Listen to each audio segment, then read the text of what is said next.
Welcome to the Talkin VAWLS Network. My name is Boogie Bentley. Look, I said the day that Nico entered the transfer portal, I said the national media is not going to have nice things to say about Tennessee. We're going to hear it all the way up until kickoff. And then even if you're tired of hearing about Nico, guess what? Buckle up and get ready for the ride, because all season long, the national media is going to be talking about Nico. It was the biggest story in college football, and the national media continues to prove me right. They continue to double down. They have no belief, no confidence in Tennessee. Even some of our fan base has no belief or no confidence in Tennessee as we roll into the 2025 season. Well, Boogie, who are you talking about? Well, let's go take a look at it. Article from on3.com. And anytime this guy has an opportunity to badmouth his alma mater, the University of Tennessee, that's exactly what Paul Finebaum does. Joey Aguilar is good, but Nico Iamaleava could have been great at Tennessee. Coulda, shoulda, woulda. What would have happened with Nico? We're never going to find out, but let's take a look at the article. The SEC spring meetings are underway, and Paul Finebaum is soaking up the sun. As the summer begins, the ESPN analyst is reminded about the top story of the offseason, the saga between the Vols and quarterback Nico Iamaleava. It's still one of the juicier storylines in all of college football. Again, if you're tired of hearing about Nico, you don't want to talk about Nico, buckle up. I promise you, in the Syracuse game, they're going to be talking about Nico. In the Georgia game, they're going to be talking about Nico. It's always going to be coulda, shoulda, woulda. Did Josh Heupel make the right decision? I think everybody agrees that he did, but then that puts us in the situation that we're in, and they want to continue to take their shots. This article goes on to say, again, one of the juicier storylines in all of college football as the Vols adjust to their new reality where Iamaleava is with UCLA and Joey Aguilar will be their quarterback. Finebaum believes Tennessee did what they had to do, but he's not super enthusiastic about where the team stands entering 2025. Now, how did you feel about this team prior to Nico entering the portal? Did you feel any different? Did you feel any worse, any better? Did you have the same questions? You know, a lot of people talk about the offensive line being a question mark. You talk about the wide receiver room being a question mark. Did you think that Nico was going to take a next step? Because if you look back at Nico from 2024, if he's that same guy in 2025, I don't know that I feel a whole lot different, whether it's Jake taking the snaps, whether it's Joey taking the snaps, or whether it would have been Nico taking the snaps. And again, I feel like Nico could have taken a step, but again, we're playing the game of coulda, shoulda, woulda. Paul Finebaum goes on to say, not fine. This was the biggest story of the offseason with Nico leaving. Joey Aguilar from App State via UCLA is not the perfect answer. He's good, but he's not great. Nico could have been great, even though he wasn't last year. Quite frankly, I don't like Tennessee's chances of making the college football playoff at all. Now, you look at Tennessee's road to the college football playoff, and again, what changed? Did your opinion, did your predictions, did your projections change with Nico versus with Joey? Or maybe it's Jake? You know, I think you got to do the big three things. That's what I continue to talk about. Alabama, Georgia, and Florida. We've got to beat Alabama and Florida on the road. We've got to beat Georgia at home. Did your mindset change? Do you think Nico, one player, and again, I think the quarterback is the most important player on the team, but do you think that one player makes a difference in that Georgia game? I still think that Georgia game's a loss. You look at going on the road to Alabama. You look at going on the road to Florida. I kind of look at those games the same way I looked at them with Nico versus without. We go down there, we run the football, we play physical defense, and I think we can lean on this defense again. I think we can have that same mold that we had for 2024 in 2025. Run the football, lean on this defense, let a quarterback be efficient.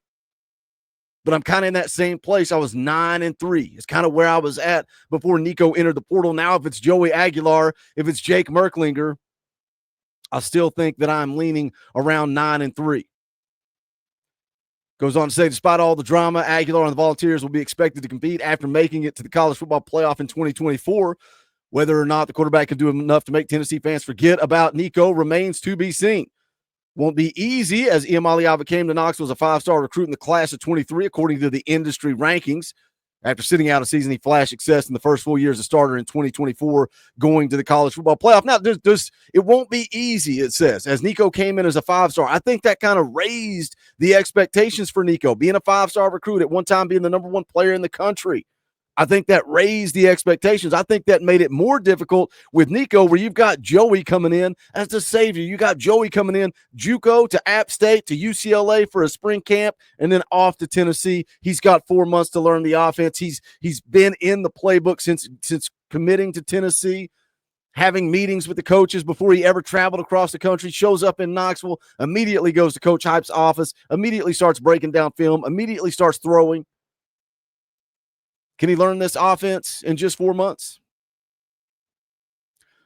What if it's not Joey? What if it's Jake Merklinger? Hey, real quick, I'll need you guys to do that YouTube stuff for me. Smash the thumbs up below this video. It's quick, free, easy. It helps the channel. I would greatly appreciate it. Also, if you're new to the Talkin VAWLS network, welcome. We're not experts here. We're not insiders. We're not media. We're not reporters. We're not journalists. We don't fake that. We don't pretend that. What we are is exactly what you guys are, for the fans, by the fans. If you like it, subscribe, click that bell for notifications. You're not going to miss out when we go live or when we drop a video. Right now, we're live every Sunday night, 6:30 p.m. Eastern time. We play EA Sports College football, but we talk all things Tennessee football. Let me tell you guys something. June is going to be big. Starting Wednesday night, June the 11th, we're going 3 straight Talkin VAWLS live on a Wednesday at 7 p.m. Eastern time. We've already got current players on this team lined up, ready to go. Interview season is here, so buckle up. June is going to be a lot of fun. Again, kicking it off June the 11th. We've got 3 straight interviews. We'll continue to see who we can get, and we will announce who those guests are going to be coming up soon. But dial in, get in where you fit in.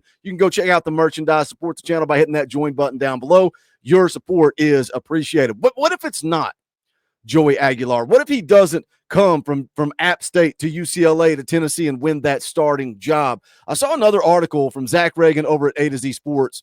Really like this article. He says he thinks he can win this job. He 100% believes that the Tennessee Vols quarterback battle is going to be wild this summer. Now, place your bets. Jump into the comment section and let me know. Are you team Jake? Are you team Joey? Or some of you guys are team George? I see some of you guys ready to roll with the true freshman, George McIntyre. Put it in the comment section and we'll talk about it. I think Josh Heupel likes to go with veteran guys, but it's going to be an exciting summer. Let's see what this says. Tennessee Vols, for the first time since 01, are set to have a wide open quarterback battle this summer. Now, does that concern you? Are you concerned with that? Because, sometimes they say if you got 2 quarterbacks or if you have 3 quarterbacks, that means you don't have one.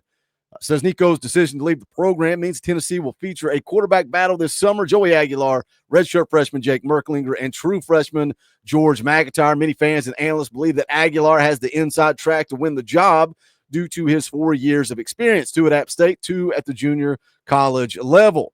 Merklinger and McIntyre, however, are not about to just let McIntyre have the job. Merklinger specifically could be a sneaky bet to win the job. Now, this is on Instagram. You see Jake Merklinger out there throwing Mike Matthews, Braylon Staley, Travis Smith, putting in the work, putting in the offseason work. That's from Jake Merklinger's Instagram. This is a quote from Brent Hubbs. He was on 104.5. The Zone says, you look at Merklinger, there's a photo out on Twitter this week. What's he doing? He was working out with a bunch of those receivers from Tennessee, working out with Mike Matthews, Braylon Staley, working out with Travis Smith, freshman. He's not going to roll over. He had the best spring he's had in his career. He's got more confidence than he's ever had. There's a guy coming in that doesn't know the offense, that's trying to learn the offense. Again, we're like, three months away from kickoff. He committed about a month ago. He's got less than 4 months to learn this offense. Can Joey Aguilar put it together in less than 4 months? But look at Hendon Hooker, right? Look at Hendon Hooker when he came in. He had instant success in this offense. I saw one comment say, hey, we know it's a proven fact. It takes at least 2 years before you can take over this offense. Not for Hendon Hooker. Hendon Hooker came in and did it in year 1. Can Joey Aguilar do the same? Goes on to say, so what are you going to do? I mean, if you're a competitor, you're going to just sit out there and say, well, they recruited over me, or are you going to sit out there and say, you know what, I'm going to fight because I believe I can win this job. And I can tell you right now, Jake Merklinger thinks he could win this job. 100% believes that. That's not fool's gold. That is 100% belief in where he's at, and he's going to go for it. George gotta get better every day. I think the question with George is, where is he at physically? Where is he going to be physically? We'll see at the end of the summer.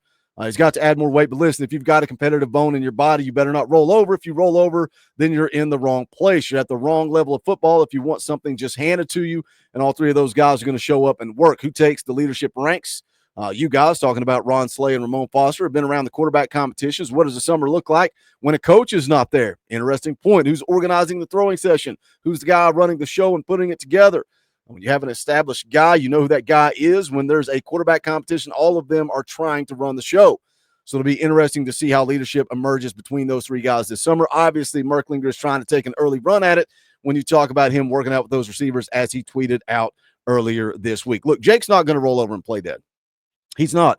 And, the big question mark when Nico entered the portal was who follows? Who's next? Is Mike gone? Is Braylon gone? Are the playmakers, skill position guys, are they gone? Offensive linemen, are they going to? No, those guys stuck it out. Those guys stuck together. You got Miles Kitselman sitting in front of the media saying there's a group of boys in there that want to go play for the Power T. They want to play for each other. I think Nico hitting the portal kind of brought this team together. Is it the Cinderella story? How do you feel? College football playoff?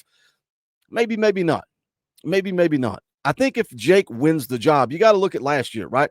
Same exact scenario with Nico. You got a redshirt freshman. He's got time under his belt, but it's going to be his first year as a starter. There's going to be some growing pains, but I don't care if it's Jake. I don't care if it's George. I don't care if it's Joey. I'm Team Tennessee. Let's roll with whoever is taking the snaps. But again, we knew the national media was going to double down. We knew Paul Finebaum was going to take his shots and say, it's not fine. I still think this football team can be solid. I think they can play good defense. I think they're going to be really good on defense. I think the offensive line is going to take a step forward in 2025. Just because it's new, just because it's different, doesn't mean it can't be successful. The same could be said for that wide receiver room. Yeah, we don't have a lot of depth, but I think we've got some talent. What are your thoughts? Jump in the comment section. Let's talk about it. As always, smash the thumbs up on the way out the door. Don't forget to go check out the Talkin VAWLS merch, bonfire.com/store/Talkin VAWLS. There's a link in the description below to do that. You can also support by hitting that join button down below. You can become a member of the channel for just $1 a month. Your support means everything. If you're on an iPhone, there's also a link in the description where you can join